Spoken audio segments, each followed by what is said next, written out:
I just want a big number. That's all I want. And that's what they do. They get together to see who can get the biggest number.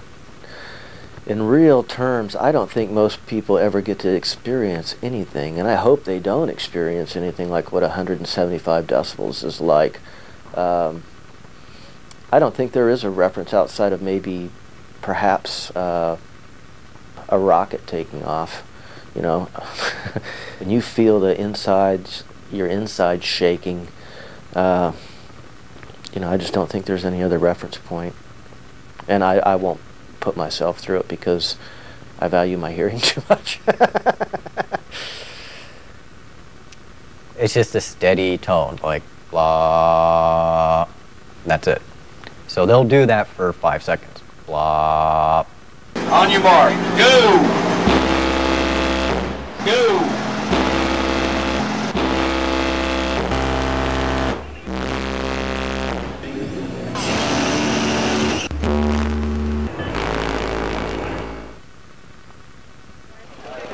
Why do people do it? It's the fundamental thing. It's the fundamental thing. The thing about going fast, like Vin Diesel says, living life by the quarter mile, that's what it's about. That's what it's about. That's all it's about.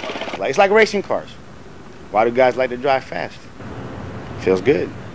You know, you get in there and you drive fast, you know, it's just the horsepower, it's the same thing. Kids just want to go loud. They want to attract attention.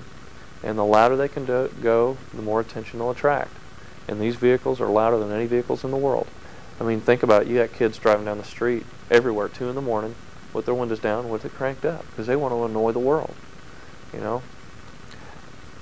Up in Maine, there's a lot of people are into stereos, because there's really not a heck of a lot to do around there, so bragging rights is definitely a big thing when you go home. You know, being able to say that you're one of the loudest cars in the country definitely means a lot. No, basically what you gain out of this is recognition, and you start becoming world record holders and the loudest person in the world. Man beats Alma Gates, instant fame. Where do you go with that, you know? You make the magazines, you make the books, you make TV, you make the news. Well, I've had 3 competition vehicles. My first vehicle had well over $50,000 worth of equipment. The second one, I didn't go so extreme. It had about 20 grand worth of equipment. The one I'm working on now is going to be between 15 to 20 grand. In the last year and a half, 13,000. Over 13,000 just in this car alone. I mean, I probably got around anywhere between 6,000 to 9,000 in my stereo system, which isn't nothing compared to what some of the rigs here have in it. If I would ever sit down and take a paper and pencil and write down what I spent, I would guarantee I could buy me a $180,000 house, I'll bet you. I mean, it's just some people have drug habits, some people have drinking habits. People in our industry have an audio habit. It's pretty tough if you have a partner, I mean, girlfriend, wife, because as much time as it calls for, you know, sometimes personal relationships call for more time than anything, and that's where the problem starts. That's where it begins. She says, listen, she says, it's either me or the stereo stuff. I said, well, I've been with you for, you know, 10 years, 11 years. She didn't like it at all. She just thought it was too low a caliber of people. Thought they were all trash. I said, well, you'd show me trash that can afford $35,000, $40,000, you know, and we'll talk about it.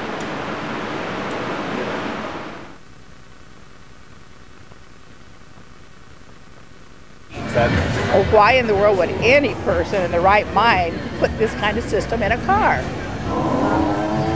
Well, I know now because it's fun. Who's Alma Gates? Alma? Besides the loudest woman on the planet of Earth? Nobody, I guess. Alma, she's just amazing. She's a god to the sport. God to the sport of SPL. Oh, yeah. Or Goddess.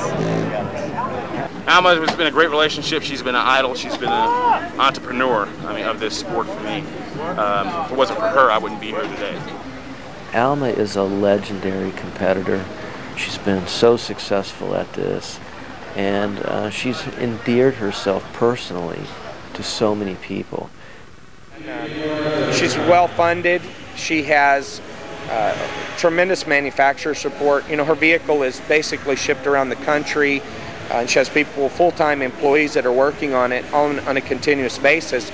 And if you're a starving student, you know, and you're doing all your own work yourself out in the backyard somewhere, you know, you could feel that, and you're competing against her, you know, that could make you feel that you don't have a chance to win. I do not like losing. I'm a gracious loser, but I'm not a good loser, because I always come back and try to do it better.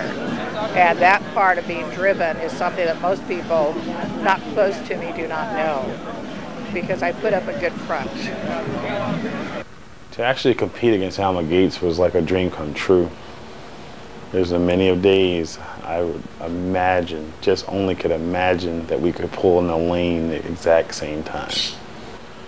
So the only thing I hope is, if I do become at that level, if I get to that level of Alma Gates, that people will respect me in the same way and so forth. When I grow up, I want to be like Alma. When I grow up, yeah, exactly. Okay, I also like boom, right? Don't get me wrong, I like sound kit, but I like it. I like the boom also. So let me just give you a taste. I have a CD in here right now, a hip hop CD.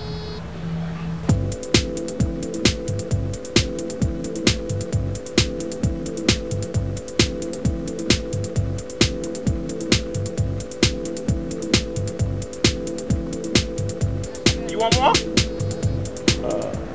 I guess it's two words. I guess you call them words that you use that would probably sum up the whole thing. I want the two things. And if you say that, it goes through your mind. Oh, I want. You can say I like, but either way it comes down to is I want. You love the sport so much where it doesn't. I'm not gonna quit if I lose. That's for sure. You know, I'll just come back next year even harder. Try even harder, more power, whatever it takes to try and win. I'll get in this car at night sometimes with a cocktail, and I'll sit down and relax from the day's stresses by playing music, and it's actually soothing to me. I don't think a word can describe the thrill of hearing good bass. It's soothing. You set a car out in a parking lot and you do 170 decibels, people just flock to it, and it's like, yeah, that's fun. Every guy loves cars. You know how they are. Every guy loves music. Put two and two together, and you got guys like us.